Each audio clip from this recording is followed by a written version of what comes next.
Nanti ini bakal terjadi dalam waktu menjelang kesananya cepat, tapi kalau sudah terjadi perang nanti, kita nggak ada lagi ada handphone, ya.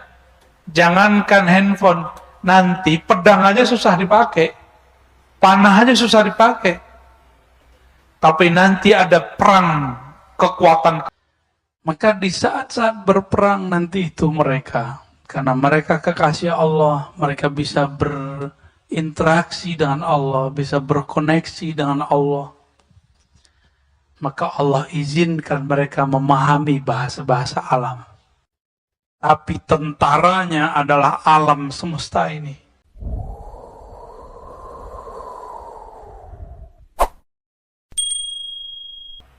Sebelum Dajjal Mahdi muncul, mereka sudah ada. Mereka sudah ada. Beberapa ulama kita sudah dikasih visi dan mereka bisa melihat. Beberapa sudah mimpi, beberapa sudah mengalami pengalaman rohani, bertemu dengan sosok Al-Mahdi, bertemu dengan sosok Dajjal. Udah ketemu, Pak. Beberapa mereka udah melihat di mana si Dajjal itu, di mana Imam Mahdi itu. Jadi sosoknya sudah ada. Tapi kapan Allah keluarkan dua-duanya? Maka terjadilah perang besar dulu yang disebut Al-Malhamah Al-Kubra. Tapi di perang Malhamah itu sebenarnya Imam Mahdi sudah keluar, cuma belum semua orang tahu.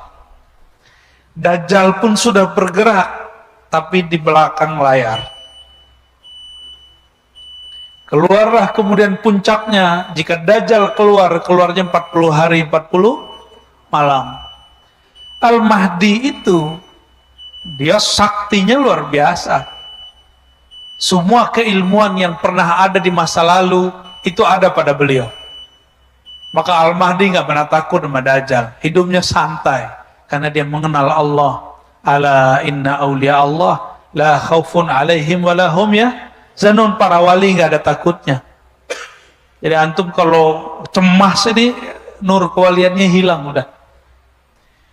Al-Mahdi itu presidennya, pemimpinnya para wali. Pasti dia paling tenang di saat semua orang ribut, semua orang cemas. Kita baru dapat isu Dukhon 15 Ramadan tahun lalu, cemas nggak? Ya Al-Mahdi santai aja pasti. Ya apalagi pengikut-pengikut dia, santuinya bukan main.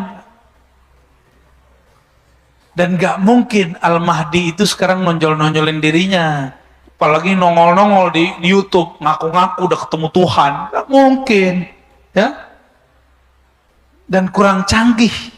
Al-Mahdi kalau mimpi ketemu Tuhan, ketemu Allah, ketemu Nabi. Al-Mahdi dapat akses yang lebih mulia dari itu. Maka jangan percaya dengan Mahdi-Mahdi palsu. Semua di prank itu. Ya. Jadi ada Mahdi di prank, Pak. Nah, itu muncul. Di akhir-akhir hari ke-40, udah hari ke-30-an, itu Allah turunkanlah Sayyidina Isa di Menara Putih. Di mana Menara Putih? Di timurnya Damaskus. Maka nanti bergerak dari Khorasan, timur. Kita ini bagian dari timur, cuma bukan Khorasan. Nanti bergerak. Di saat itu coba antum perhatikan hadis ini. Hal la taqumu sa'ah hatta yaghzuha 70,000 min Bani Ishaq. Tidaklah terjadi kiamat sehingga berperang padanya 70.000 keturunan Ishaq. 70.000 keturunan Ishaq berarti Israel bukan? Tuh, aneh udah sebut tadi, Taliban itu keturunan Kabilah Fustun, salah satu keturunan Bani Ishaq. Ini nubuat Nabi nih. Maka jangan mau dia bawa bendera la ilaha illallah, mau dia bawa bendera apa, yang penting dia keturunan Bani Ishaq. Mereka nggak nolak kok, Pak. Mereka nggak nolak kalau mereka keturunan Ishaq. Fa idza ja'uha nazalu, jika mereka datang, nazalu, mereka menempati atau turun, falam yuqatilu bisilah, mereka tidak berperang dengan alat-alat senjata. walam yarmu bisahmin. Di saat itu mereka tidak berperang menggunakan panah. Berarti olahraga akhir zaman apa dong? Tidak berperang dengan panah. Walam yarmu bisahmin. Saya suka panahan, walaupun susah kenanya. Ini Fajar nih menyaksikan kalau saya main panahan. Dari 10 yang kena atau doang. Pas baca hadis ini, alhamdulillah. Kenapa? Lam yarmu bisahmin. Mereka tidak perang dengan melempar busur panah. Tapi yang mereka katakan apa? Qalu la ilaha illallah wallahu akbar. Senjata mereka zikrullah. La ilaha illallah wallahu akbar. Fayaskut ahadu janibaih. Lalu salah satu dari masing-masingnya jatuh. Ya. Illa an qala alladhi fil bahri thumma yaqulu tsaniyah la ilaha illallah akbar. Jadi ini perperangannya nanti betul-betul manual. Perperangannya betul-betul manual. Ketika turun Nabi Isa, ternyata Dajjal ini sudah tahu nasib dia nanti. Yang akan menebas lehernya itu Nabi Isa.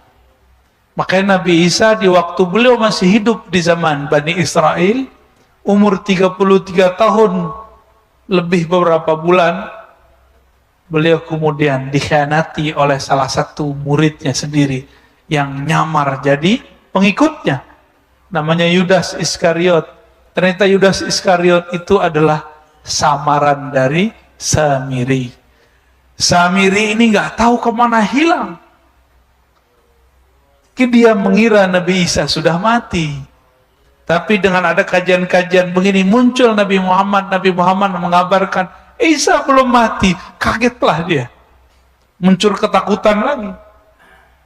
Jadi Samiri itu alias Dajjal takutnya sama sosok Isa, karena dia dikasih tahu, kamu nasibmu berakhir di tangan Nabi Isa. Jadi nanti setiap kali ketemu Nabi Isa, terlihat jauh saja, itu Dajjal langsung pergi. Apa kata orang sini? Jiper apa? Oh, Nabi Isa dikabur deh, Pak. Disebutkan di hadis, dia meleleh seperti garam. Garam kepanasan meleleh. Maksudnya ketakutan. Jadi Dajjal tuh nggak pernah takut kecuali Nabi Isa. Menurut antum, Al-Mahdi ini kurang sakti atau gimana? Kok Nabi Isa yang bunuh? Ketika Nabi Isa turun, Nabi Isa masuk ke satu masjid di salah satu wilayah di Syam. Kita nggak tahu nama masjidnya apa, kan belum dikabarkan, di hadis cuma begitu doang. Di dalam masjid sudah berkumpul umat Islam, di luar berjaga. Ternyata nggak jauh dari situ pasukan Dajjal sudah mau menembus, tapi nggak berani dekat. Di saat itu Nabi Isa datang. Nabi Isa dipersilakan jadi imam. Apa kata beliau? Tidak, engkaulah yang jadi imam, wahai Mahdi. Coba bayangin, wali dari Nabi Muhammad, keturunan Nabi Muhammad, jadi imam di belakangnya Nabi Isa. Kok bisa? Nabi Isa nanti statusnya bukan sebagai nabi, statusnya sebagai wali, karena Nabi bersabda, la nabiyya ba'di, tidak ada lagi nabi setelahku. Jika ada nabi turun setelahku, pangkatnya bukan sebagai nabi, pangkatnya sebagai wali. Nanti ada penyerahan pedang senjata khusus, kita nggak tahu senjatanya apa, dari Sayyidina Al-Mahdi kepada Sayyidina Isa. Pedang itulah kemudian alatnya Nabi Isa untuk menggorok Dajjal. Ini Dajjal itu digorok dengan apa aja nggak mati-mati. Tapi jika pedang ini sudah diserahkan, berarti sudah ada skenario orang dalam Al-Mahdi berhasil di tengah Dajjal. Sebagaimana orang Dajjal disisipkan ke Al-Mahdi, kan Allah khairul makirin, Allah sebaik-baik yang berkonspirasi. Tentu juga ada orang Al-Mahdi di sekitar Dajjal. Nanti mereka kode-kodean Pak secara batin. Siap. Barulah Sayyidina Isa mengejar kemanapun Dajjal pergi. Disitulah terbirit-birit mereka bergerak bersama Al-Mahdi, Isa, Al-Mahdi, Isa. Bahkan disebutkan ada riwayat Khidir dan Ilyas. Semuanya bergabung. Betapa canggihnya Al-Mahdi. Penasehatnya adalah seorang nabi, Nabi Isa. Penasehatnya Nabi Khidir, Nabi Ilyas. Dia wali, penasehatnya nabi. Kira-kira gimana tuh? Itulah beruntungnya umat Nabi Muhammad sallallahu alaihi wasallam. Benarlah hadis walaupun dhaif menurut ahli hadis. Ulama ummati ka anbiya'i bani Israil. Ulama umatku seperti nabinya Bani Israel, setara secara tugas, walaupun secara makom itu lain cerita. Maka sahabat-sahabat dimulakan Allah, nanti ini bakal terjadi dalam waktu menjelang kesananya cepat, tapi kalau sudah terjadi perang nanti, kita nggak ada lagi ada handphone, ya. Jangankan handphone, nanti pedang aja susah dipakai, panah aja susah dipakai. Tapi nanti ada perang kekuatan-kekuatan batin, kekuatan alam. Dan saya sudah pernah cerita di sini. Nanti pohon-pohon, gunung-gunung, batu-batu, semuanya membisikkan kepada orang Islam, wahai Muslim, di sini ada Yahudi, di sini ada musuh Allah. Benar nggak?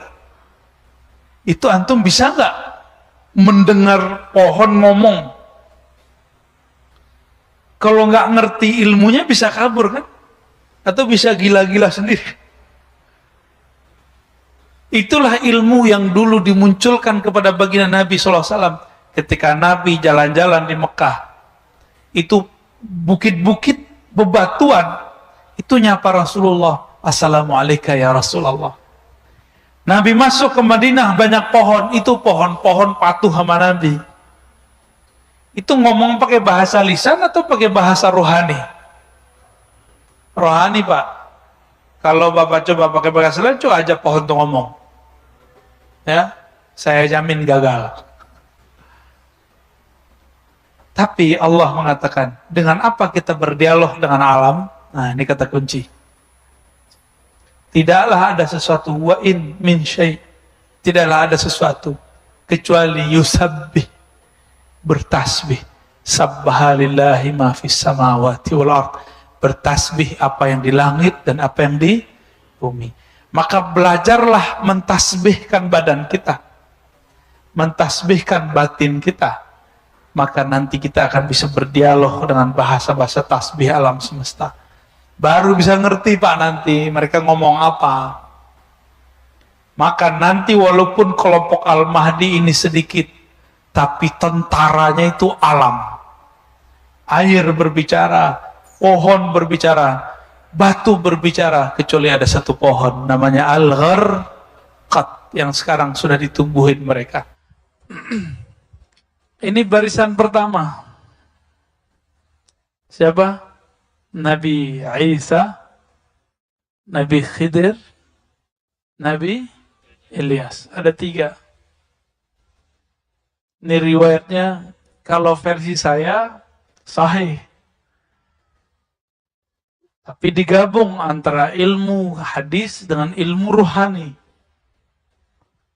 Cuma kalau versi ilmu hadis yang sahih cuma Nabi Isa. Ya.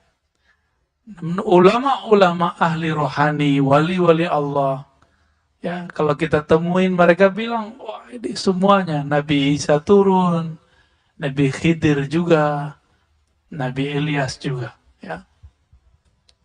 Itu yang pertama, ini barisan pertama. Berikutnya siapa lagi? Sebagaimana ini rumusnya adalah al-ulama warathatul anbiya, ulama pewaris para nabi. Kemudian ada rumus kedua, ismuhu yuwati usmi. Tanda-tandanya, kemuliaannya, ciri-cirinya sama dengan ciri-ciriku. Sayyidina Muhammad sallallahu alaihi wasallam biasakan kalau nyebut nabi pakai Sayyidina. Itu bukan masalah NU Muhammadiyah. Kitab-kitab yang saya baca ditulis sebelum ada NU dan Muhammadiyah, mereka nyebut Nabi dengan Sayyidina. Imam Taqiyuddin Al-Husni, pengarang kitab Khifatul Akhyar, itu nyebut Nabi selalu Sayyidul Wujud. Nabi Muhammad juga mengatakan, Ana Sayyidul Wadi Adam, aku adalah Sayyidnya manusia. Sayyidnya manusia, ini depan saya manusia bukan?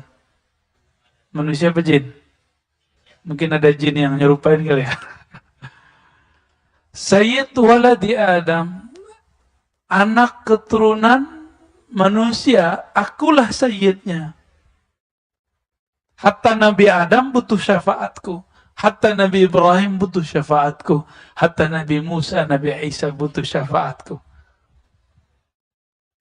Ini dibutuhkan syafaatnya. Terus antum nyebut-nyebut nama beliau Muhammad. Ya gak sopan lah. Kecuali ada namanya Muhammad apa nih? Ada namanya Muhammad Fadli gitu ya. Berarti nama orang selain Nabi Muhammad gak ada masalah. Guru kami yang dari Mesir, dari Yaman, dari India, dari Suria, itu hampir semua nyebut nama Nabi pakai Sayyidina. Ya. Kadang-kadang saya sih kecoblosan juga menyebutnya pakai Sayyidina. Taib. Nabi Muhammad SAW ketika beliau berdakwah itu ada 4 sahabat utama di sekitarnya, benar.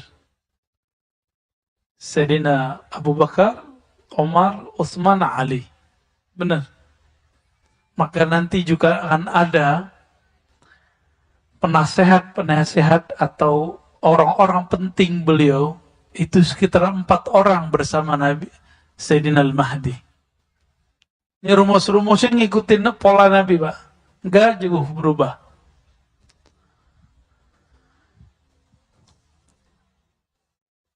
Nabi Muhammad SAW, ini lapis kedua tadi. Ada 4. Apa sebutannya itu? Sayyidina Abu Bakar itu sebutannya apa? Antum kasihlah istilah ya. Penasehat nggak mungkin masa Nabi dinasehati. Apa sebutannya Pak? Panglima kali. Ya, menteri. Menteri lah ya. Menterinya Rasulullah. Atau wakilnya Rasulullah 4. Ini 4 nih. Sayyidina Abu Bakar, Umar, Sayyidina Utsman, Sayyidina Ali. Ya. Ahlus sunnah tidak membenci sahabat. Ya. Ini lapisan berapa? Yang kedua. Nabi tahun kedua Hijriah, bulan Ramadan, ini biar antum gampang memahami kenapa muncul nanti pembagian-pembagian begini. Semuanya ngikutin pola Sayyidina Muhammad sallallahu alaihi wasallam. Ketika 17 Ramadan dihadang oleh kafir Quraisy yang dibantu persenjataannya oleh Rum. Cuma cerita Rumnya nggak disebutkan dalam beberapa kisah, bahkan banyak kitab. Kitab-kitab sirah nggak menyebutkan itu. Dari mana kita tahu? Kafir Quraisy baru pulang berdagang dari negeri Rum. Dan mereka sudah merencanakan itu. Tapi ada versi lain. Bahwa ini adalah pembalasan dari sahabat. Mungkin nggak sahabat 313 merencanakan balas dendam kepada orang ribuan? Mungkin nggak? Maka saya mengkritisi kisah bahwa Nabi dan para sahabat merencanakan untuk mensabotase mereka. Itu mustahil. Secara ilmu perang itu mustahil, Pak. Kenapa? Masa 313 lawan ribuan? Itu bukan 1.000, bukan 1.000, lebih dari 1.000. Orang Arab tuh kalau nyebut 1.000 artinya banyak. Banyak itu.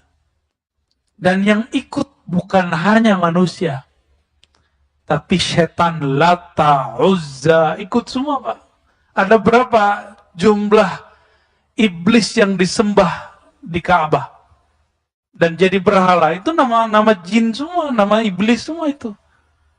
Yang kemudian disembah karena dia bersifat, mengambil sifat-sifat Tuhan.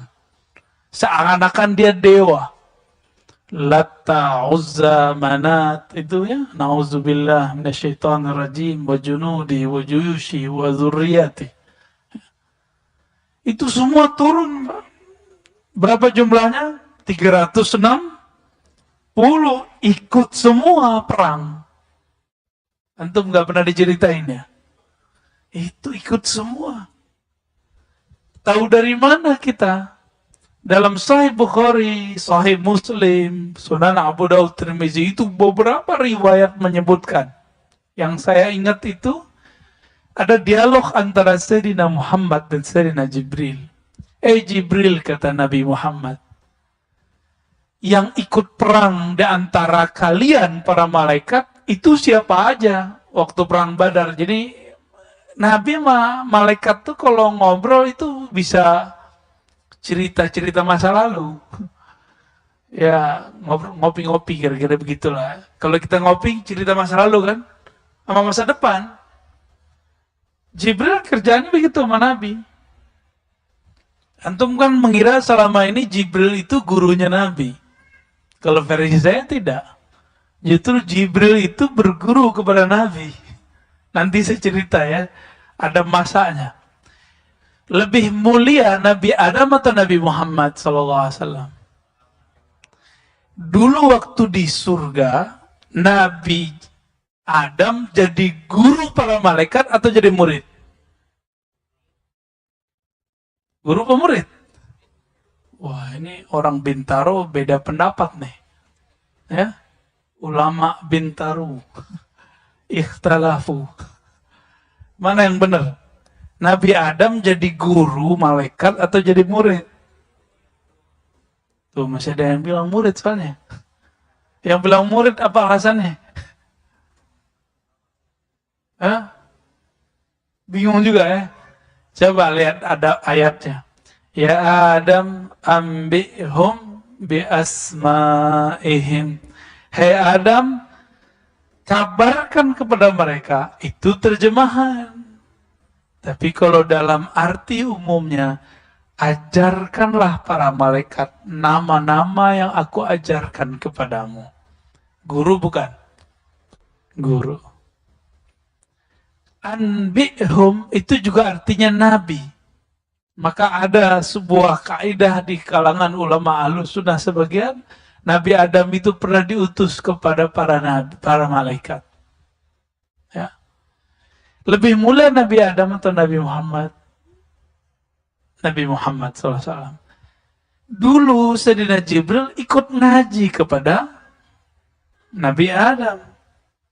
Sekarang kira-kira orang yang lebih mulia daripada Nabi Adam jadi gurunya apa jadi muridnya Jibril?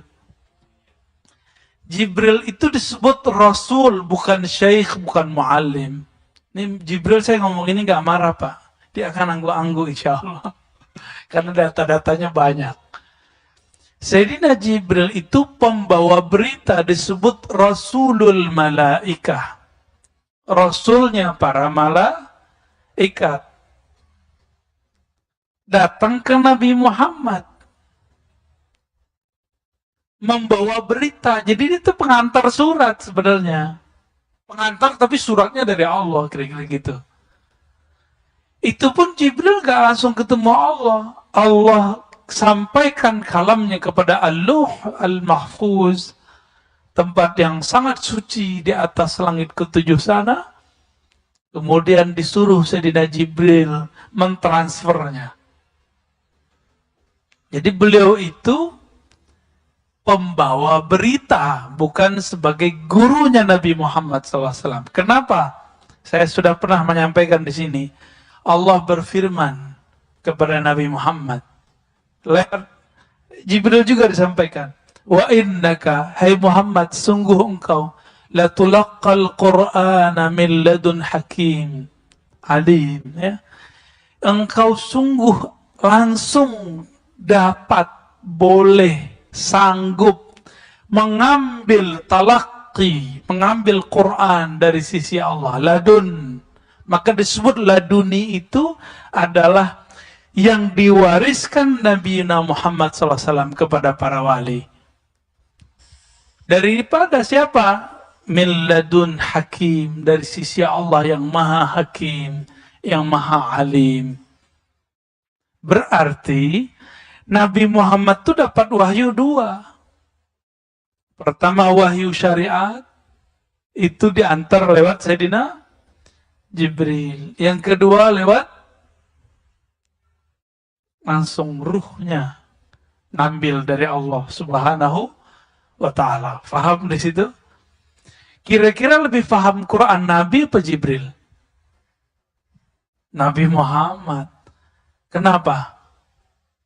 Alam ini ada karena Nabi Muhammad. Jibril itu ada karena Nabi Muhammad Sallallahu Alaihi Wasallam. Kira-kira begitu. Jadi jangan salah konsep. Jangan salah konsep. Ini bukan ajaran baru. Ini di kitab-kitab ada, ya. Cuma ulama berbeda pendapat. Lebih mulia malaikat atau manusia? Yang bilang mulia malaikat itu adalah kalau manusianya biasa. Kalau manusianya wali atau nabi, lebih mulia wali atau nabi daripada malaikat. Bapak ini dari tadi bisa zikir macam-macam kan? Antum? Subhanallah, alhamdulillah. Malaikat itu zikirnya itu aja. Subhanallah, alhamdulillah, Allah Akbar. Beberapa waktu lalu muncul di YouTube ada sholawat Jibril. Ya itu sholawat Jibril itu doang. Sallallahu ala Muhammad. Sedangkan kita banyak sholawat kita. Ya. Baik. Berapa jumlahnya waktu perang? Jumlahnya sahabat Nabi Ahlul Badar 313. Maka nanti juga akan diulang kembali. Pertama 3 nabi, 4 wakil, lalu ada 313 tentara utama pewaris Al-Badar. Pewaris Ahlul Badar. Tapi hati-hati, jangan ketipu dengan angka-angka 313. Banyak sekarang ngaku-ngaku 313. Ya. Jangan. Kalau kemarin kan 212 kurang 100, Pak. Seharusnya 313. Ya. Harus digenapin. Tapi itu bukan dibuat-buat. Ini menggerak dari Allah Subhanahu wa ta'ala. Berapa jumlahnya? 3. Udah berapa lapis? 3, 4, 3, 1, 3. Sudah ya? Nabi Muhammad ketika perang berikut, perang Khandaq, tiba-tiba ada dari Persia, namanya Salman Al-Farisi datang. Nanti akan terjadi begitu lagi. Akan ada dari luar Arab, dari luar yang tadi, kemudian otaknya cerdas, dia bisa strategi perang, dia akan membersamai Al-Imam Al-Mahdi. Bukan berarti Nabi itu nggak bisa perang, Pak. Nabi mah gampang. Alam ini kan di tangan beliau, pembukaan syafaatnya. Ya. Tapi Allah itu menciptakan Nabi harus menghargai sebab. Maka diperintahkanlah orang-orang ini bersama Nabi Muhammad SAW. Nanti Al-Mahdi juga sama. Lalu siapa lagi yang membersamainya? Kita potong kompas. Berapa jumlah sahabat Nabi ketika Nabi wafat? 124.000. Maka nanti tentara Al-Mahdi juga akan ada 124.000. Gak tahu, mungkin ada tambahan lagi, wallahu alam. Tapi ini pola-polanya kira-kira seperti itu. Dan semuanya punya ruh wali. Semuanya wali Allah. Nggak ada yang orang-orang biasa. Tapi dia orang biasa secara zahir. Batinnya batin wa aulia. Jangan dikira orang 313 itu semuanya ulama. Enggak. Dari 313 sahabat Nabi yang ikut perang, itu yang ulama cuma beberapa orang. Tidak semuanya ulama. Maka jangan sedih, siapa tahu di antara kita ada yang dipilih ya. Ya, 124.000 tuh dikit apa banyak, Pak? Dibandingkan 7 miliar. 124.000 dibandingkan 7 miliar manusia. Baru di belakangnya nanti ya tukang rame-ramein aja, Pak. Ya. Berapa jumlahnya wallahu alam, tapi tentara yang disebut tentara Al-Mahdi itu mereka. Tadi saya meninggalkan kisah Sayyidina Jibril. Apa kata Nabi? Bril, kira-kira gitu ya. Bukan lagi kopi, Pak. Di sana nggak ada kopi. Yang ikut perang bersama kami perang Badar itu siapa? Apa jawaban Sayyidina Jibril? Sebagaimana yang ikut perang di antara kamu adalah orang-orang terbaik di kalangan manusia, maka yang ikut perang bersama engkau dari kalangan kami para malaikat muqarrabun itu juga yang terbaik. Tapi saya lupa berapa angkanya di situ, 70.000 atau 70 gitu. Saya lupa, Pak. Ya. Ini hafalan kita kadang-kadang nggak datang tepat saatnya nih. Cuma yang kita ingat, beliau menyebutkan malaikat-malaikat terpilih. Berarti malaikat itu ada stratanya juga. Maka di hadis Muslim saya menemukan seorang sahabat ketika berperang, perang Badar, pedangnya belum sampai ke musuh, musuhnya udah mental duluan. Nanti bisa kejadian begitu, mirip-mirip kayak film-film pendekar ya. Jahat gitu ya. Itu nanti kejadian, Pak. Nah ini secara barisan barikadenya kira-kira ya. Sekarang siapakah mereka yang 4, yang 313, yang 124.000 itu? Ya, siapa mereka sebenarnya? Yang pertama hadis sudah kita baca di depan. Al-ulama warathatul anbiya. Ulama-ulama itu pewaris para nabi. Apa yang diwarisi dari Nabi? Duit? Enggak. Istri? Enggak. Banyak kok wali jomblo. Istri atu. Kalau Nabi kan istrinya berapa, Pak? 13. 11. Lalu kemudian saat beliau meninggal, ada 9 istri. Jadi bukan itu yang diwarisi ya. Walaupun nanti boleh, kalau sudah daulah berdiri tuh boleh nikah banyak-banyak. Jadi ciri pertama mereka, ruhani ulama, walaupun tidak bisa baca kitab. Ulama itu siapa di Quran? Surat Fatir. Innama yakhshallaha min ibadihil ulama. Yang takut kepada Allah cuma hanya ulama. Berarti yang menjadi pewaris Nabi nggak mesti bisa baca kitab. Ya, kebetulan saya nggak bawa kitab, Pak. Nggak bawa, ya.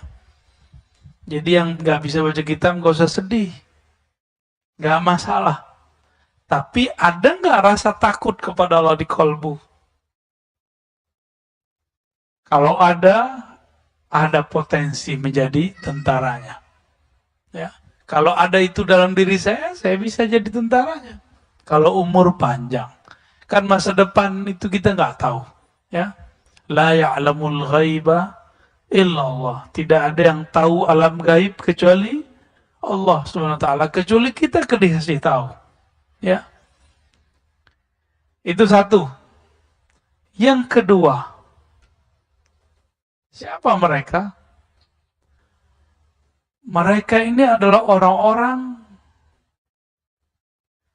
yang pribadinya adalah pribadi-pribadi arifina billah.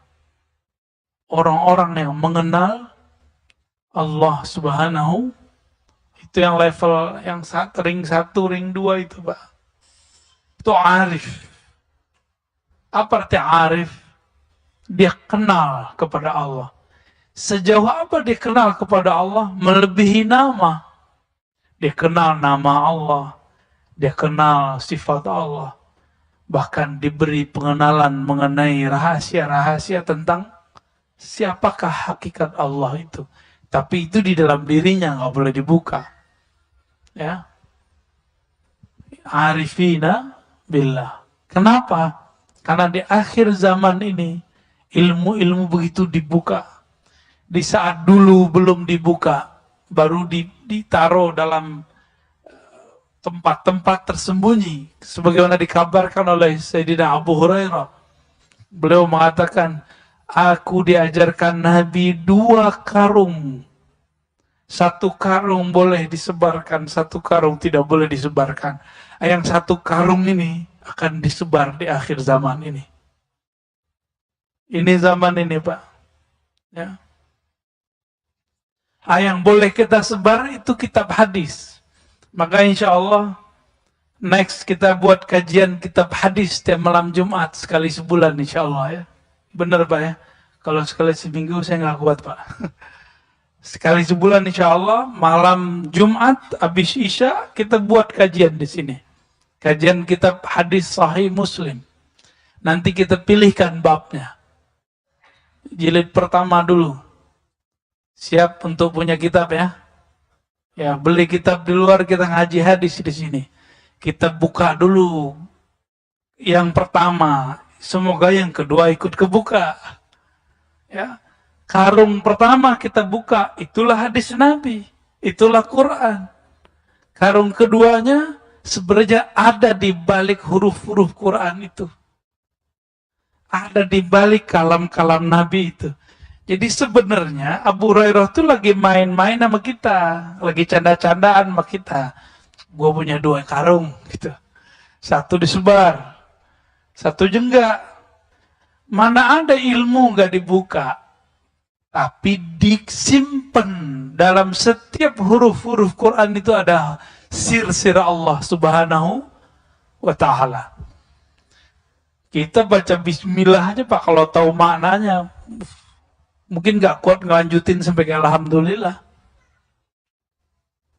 Cuma karena kita tidak tahu rahasia basmalah, ya masih begitu kan. Ketemu virus saja suzon sama orang. Virus yang jahat kok kita suzonnya sama orang, kan? Karena ilmu basmalah nggak dapat. Masih ingat Khalid bin Al-Walid. Dia itu kalau mau perang sama orang nggak langsung nyerang. Ditanya dulu, ada racun paling hebat di sini? Kalau ada, ayo kita sayembara. Siapa yang masih hidup, berarti dia menang. Yang dibaca cuma Bismillah, minum dia, Pak. Wah, ilmu saya belum sampai ke sono sih. Cuma keyakinan kita, insya Allah kita harus latih sampai ke sana.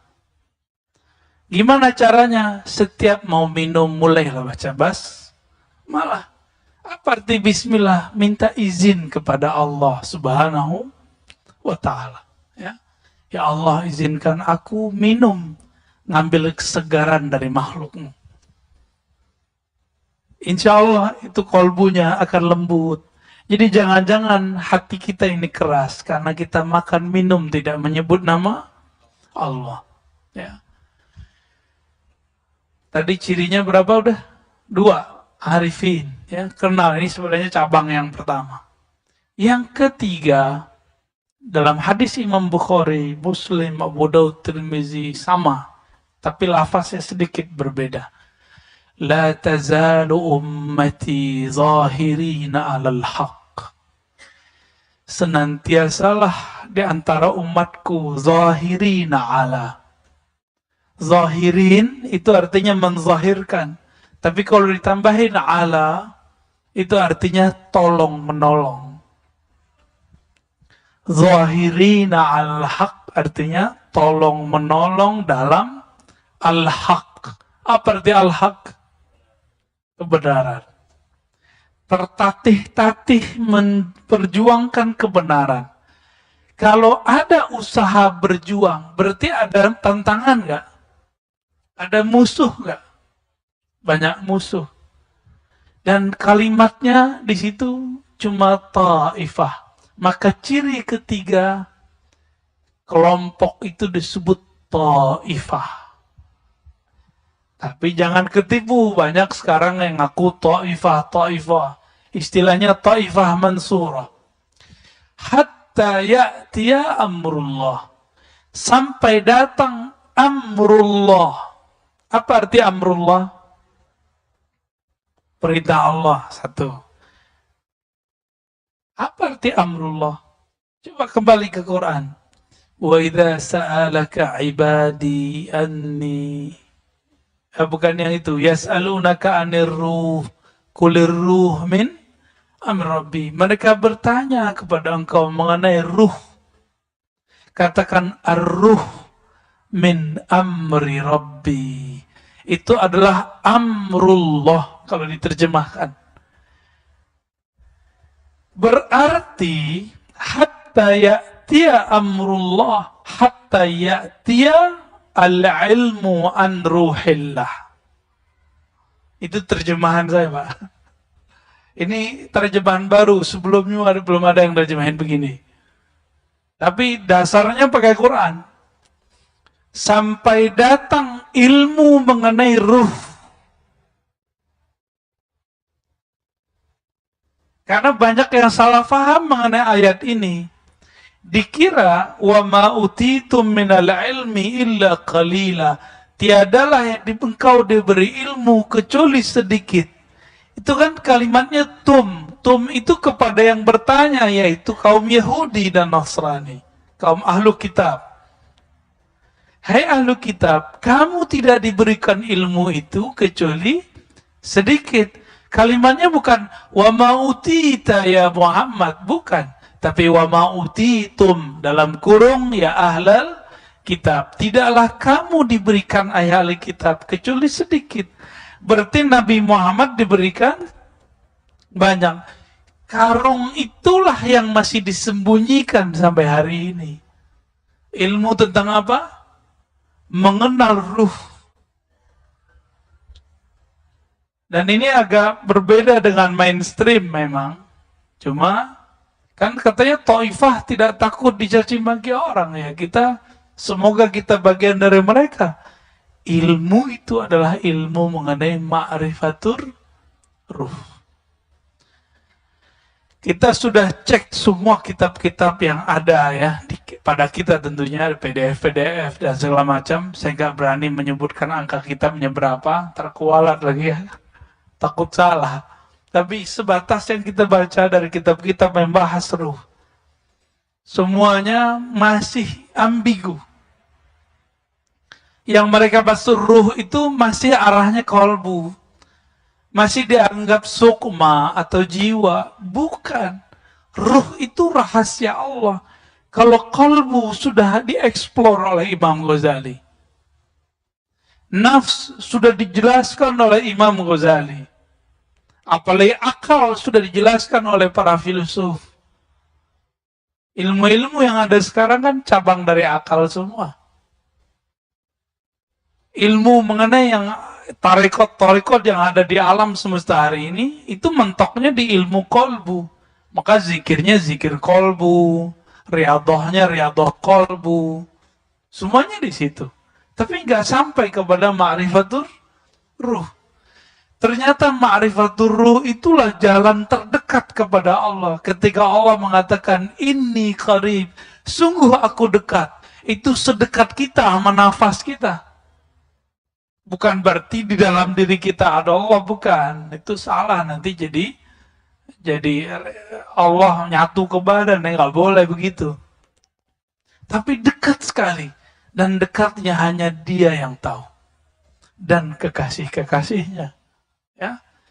Allah kasih kunci-kuncian. Dekatnya Allah dan Nabi Muhammad itu seperti qaba qausaini au adna. Seperti dua busur atau lebih dekat. Itu Nabi Muhammad, Pak. Jika Al-Imam Mahdi sedekat itu kepada Allah, maka jika Nabi Muhammad sedekat itu kepada Allah, maka Al-Mahdi juga sama. Kan pewarisnya adalah Al-Mahdi. Tadi saya kembali ke hadis pertama, ada yang ketinggalan. Ulama pewaris para nabi. Oke, nabi berapa tadi? 124.000. Sahabat berapa? 124. Jadi sebenarnya, ini antum mungkin jarang mendengar ini. Sahabat-sahabat 124.000 itu adalah pewaris semua nabi. Makanya Nabi Muhammad mengatakan, di antara nabi itu ada yang punya murid, punya jamaah, punya umat, ada yang tidak punya.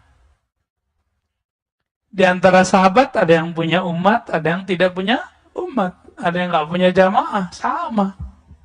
Berapa jumlahnya tadi? Nabi wafat, jumlah sahabat 124.000. Tapi yang kedetek ahli hadis, Imam Ibnu Hajar cuma 12.000. Ya, di kitab Al-Isobah, saya ingat saya ada 12.000. Tulis namanya ada. Berapa tadi? 124.000. Yang ketemu namanya cuma 12.000. Gimana tuh? Berapa persen dapatnya? Cuma 10% yang namanya ada. Sama. Nanti tentara Al-Mahdi yang dikenal paling cuma 10%. Yang lain nggak tahu, Pak. Ahlul Badar aja antum nggak tahu kan? Ada yang tahu nggak Ahlul Badar siapa aja? Saya aja nggak hafal semua. Padahal kita baca sering, tapi nggak hafal-hafal semua. Apa begitu ya? Begitulah hafalan kita.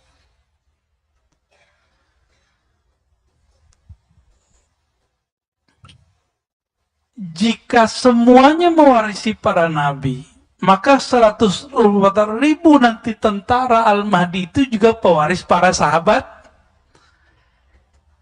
Berarti mereka juga pewaris nabi, udah begitu ilmunya. Maka layak nggak mereka nanti dapat ilmu mengenai ruh? Layak. Bapak coba lihat, teman-teman, saudara, ikhwan, akhwat fillah, coba lihat kisah Nabi ketika beliau dimi'rajkan Allah Subhanahu wa taala. Itu Nabi ketemu nabi-nabi lain enggak? Nabi Muhammad. Ketemu Nabi Musa lagi sholat di mana? Di kuburnya. Itu yang kelihatan ruh atau apa? Ruh. Itu sholat apaan? Sholatnya ruh. Karena Nabi mengerti ilmu ruh, dia bisa melihat ruh sholat. Maka orang yang tidak mengerti ilmu ruh, pengalaman antum, hati-hati. Pengalaman spiritual, tolong tidak dipercaya. Kenapa? Karena ini alam gaib, itu alam yang antah berantah, alam yang berbahaya. Banyak orang calon-calon wali, bahkan wali dipecat dari kewaliannya karena terjebak di alam itu. Banyak, bukan satu dua. Bersisa, tahu bersisa? Dipecat, Pak. Jadi cerita wali dipecat dari dulu sudah ada. Itu contohnya bersisa. Musailamah, dulu kan belum Al-Kazzab. Musailamah itu bisa melihat malaikat, bisa melihat ngakunya dia. Tapi yang dia lihat bukan malaikat sebenarnya. Yang dia lihat itu iblis menyerupai diri. Lalu ada seorang dekat, jadi bisa jadi ini terjadi pada orang-orang dekatnya Rasulullah. Sama, nanti akan ada orang-orang dekatnya Al-Mahdi. Itu murtad, nauzubillah min dzalik ya. Semoga kalau kita ditakdirkan bersama beliau, kita bukan yang murtad itu ya. Jadi Nabi diturunkan ayat surah Al-Mu'minun mengenai penciptaan alam, penciptaan manusia. Lalu orang ini selesai menulis, dia mendengar sesuatu. Jadi dia larut, terbawa oleh Nabi ke alam malaikat. Malaikat Jibril lagi membacakan lafaz, terdengar olehnya. Terus dibacakan, wahai baginda Rasulullah, aku mendengar lanjutan ayat ini, tabarakallah, ahsanal khaliqin, kalau nggak salah itu ya, di surah Al-Mu'minun itu. Terus Nabi bilang, betul. Dia ketipu ketika Nabi mengatakan, betul, benar, sahih ente, gitu. Ketipu dia di situ. Nabi kan susah, Pak, untuk mengatakan tidak kepada orang lain. Nabi itu selalu bilang, iya, kamu benar. Apa dalam batin orang ini? Orang ini lagi diuji. Diuji dia. Ketika dia menjadi penulis wahyu dan mendengarkan lafaz-lafaz wahyu yang Nabi dapat dari malaikat. Apa kata dalam hati? Kalau gitu mah gue juga bisa jadi Nabi. Kalau gitu mah gampang jadi wali. Oh begini cara dapat wahyu. Oh begini alam gaib. Gampang sekali ya. Kena dia, Pak. Kenapa? Nabi Muhammad tidak pernah bilang tidak kepadanya. Karena Nabi itu nggak pernah bilang, oh tidak. Nabi nggak mau menyedihkan orang. Bahkan ketika ayah seseorang dikatakan, Aina abi, di mana ayahku? Kemudian Nabi mengatakan, Finnar. Nabi lupa menyedihkan orang, membuat orang sedih. Akhirnya beliau revisi, bapakmu masuk neraka. Nabi untuk menghibur orang ini bawa-bawa pamannya, tapi disebut bapaknya di situ. Sekarang yang nggak mengerti adab kenabian, dengan sopannya mengatakan orang tua Nabi masuk neraka. Itu kalau ada zuriat Nabi di sini ditonjok nggak deh tuh? Ya. Tapi Habib mana tuh? Habib kita di sini mana? Ya nggak marah, dia sabar-sabar aja dia. Nggak sopan itu. Sangat-sangat tidak sopan. Bapak saudara bukan Allah. Habis isya masih langsung. Azan dulu ya. Oke, baik. Teman-teman yang melakukan Allah ihwanahufillah. Jadi tentara Al-Mahdi itu mereka disebut dengan kelompok Ta'ifah. Sedikit, Ta'ifah itu sedikit, kelompok kecil. Karena kita sudah kasih tahu tadi, jika semua para sahabat 124.000, Nabi juga segitu, maka jumlahnya gak jauh-jauh dari itu. Baru belakangnya itu bayang-bayang mereka, ya orang-orang yang ikut ngintil-ngintil mereka lah, murid-muridnya. Jumlahnya gak banyak, lawan 7M. Kalau habis mah virus ini mungkin habis jadi 6 miliar kali ya. Ya, ini kan virusnya belum turun lagi. Ya, kata mereka ada 6 kan? Ini baru 2, Pak. Ya, makanya sekarang nikmati aja dulu ya. Kita pakai masker lagi yang padat. Vaksin lagi, terserah deh dia mau vaksin berapa kali. Ya, kita ikutin aja mainnya. Kan Allah mainannya lebih cakep. Mereka lagi main-main gak sama kita? Zolim gak sama kita? Zolim, kita dimain-mainin. Masa sekarang mau naik pesawat harus begini, mau masuk mall mau gini. Tapi untungnya anak kita jadi lebih bahagia di rumah sekarang ya. Tapi kan satu hal direnggut dari kita. Ini zolim yang sudah global. Dan ini bukan masalah kita dengan pemerintah, Pak. Jangan kejebak. Ini masalahnya sudah global. Ini sudah global. Jadi jangan kejebak. Antum itu apa-apa dikit nyalahin wali kota, gubernur, presiden. Jangan mikirnya sekarang global. Jangan kejebak di politik lokal. Ini udah urusannya internasional sudah. Ya, nggak ada urusannya saya mau bela siapa. Saya cuma ngajak kesadaran kita biar lebih luas. Jangan kesadaran cetek.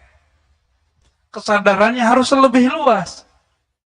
Ini perangnya bukan perang antara Jokowi Prabowo lagi, ya.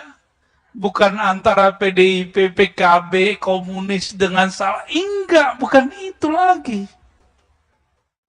Enggak, ini buktinya komunis lewat tuh enggak ada. Enggak ada kan?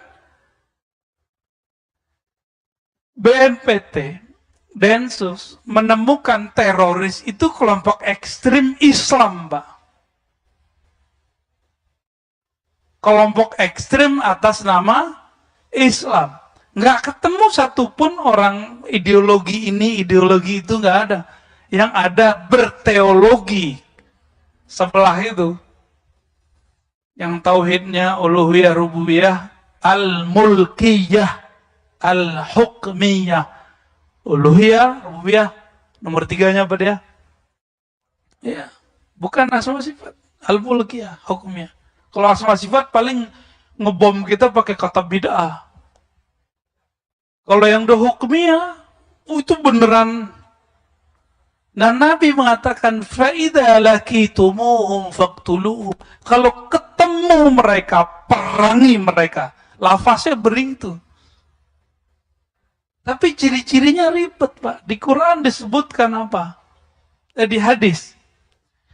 Yatluna ayatillahi ratba. Ini saya udah ulang-ulang biar kita aware. Saya ulang-ulang biar Bapak disadar semua, teman-teman sadar semua. Mereka membaca Quran, hafal Quran ratbah. Banyak. Jadi pergerakan akhir zaman ini sama-sama Qurani. Bedanya satu ilmunya ilmu ruh. Satu ilmunya cuma hafalan. Satunya cuma simbol, satunya makna. Yang makna ini yang kita ambil nanti, ya. Jangan mau diambil. Silakan antum buat rumah tahfiz, tapi ajarkan ruh beragama. Mungkin gak usah tanya jawab ya, tapi saya lanjutkan aja. Nah, ini yang paling unik. Kalau Taifah itu diberikan ilmu tentang ruh, ya'tiya amrullah, nasrullah. Jadi ilmu ruh itu adalah inti dari bantuan Allah kepada Taifah. Karena ruh mereka nanti dikuatkan oleh Allah karena mengenal Allah Subhanahu wa ta'ala. Maka di saat-saat berperang nanti itu mereka, karena mereka kekasih Allah, mereka bisa berinteraksi dengan Allah, bisa berkoneksi dengan Allah. Maka Allah izinkan mereka memahami bahasa-bahasa alam. Jadi itu metodologisnya. Allah izinkan batin mereka, bukan telinga ini. Batin mereka memahami bahasa-bahasa alam. Kecuali ada satu pohon, namanya pohon gharqad. Yang sekarang mereka juga lagi tumbuhkan. Bapak kalau bisa bahasa Inggris, bahasa Arab, itu search di YouTube. Itu mereka juga sudah menemukan sapi, apa namanya? sapi merah ya. Dan itu langsung dari peneliti-peneliti Yahudi. Dan mereka mengatakan kita sedang menunggu Mesias. Mereka sendiri ngomong Mesias itu Al-Masih. Tapi Al-Masih kan ada dua.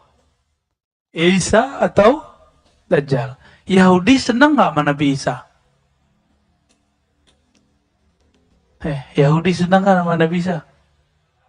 Yahudi benci dengan Nabi, berarti Al-Masih yang mana nih? Ya yang ono. Semuanya bisa memberitahukan apa kata pohon, tembok, bebatuan, air, semua mengatakan, ya Muslim, wahai Muslim, di sini ada musuh Allah, aduwullah, di sini ada musuh Allah. Jadi jumlahnya tidak banyak, tidak sampai 1 M. Musuhnya bermiliar. Tapi tentaranya adalah alam semesta ini. Kecuali 1 pohon itu, Pak. Kecuali jin kafir. Kecuali iblis. Dan mereka, tentara Al-Mahdi ini, diizinkan Allah mendengarkan suara itu. Kalau pohon kan setiap hari dia tasbih sebenarnya. Dia berbicara setiap hari. Membaca tasbih. Tapi kita dengar nggak di tengah ini? Enggak. Itulah salah satu makna daripada ya'ti amrullah, yaitu islah. Al-Mahdi. Jadi ciri-ciri terakhirnya adalah mereka diislah bersamaan diislahnya Al-Imam Al-Mahdi.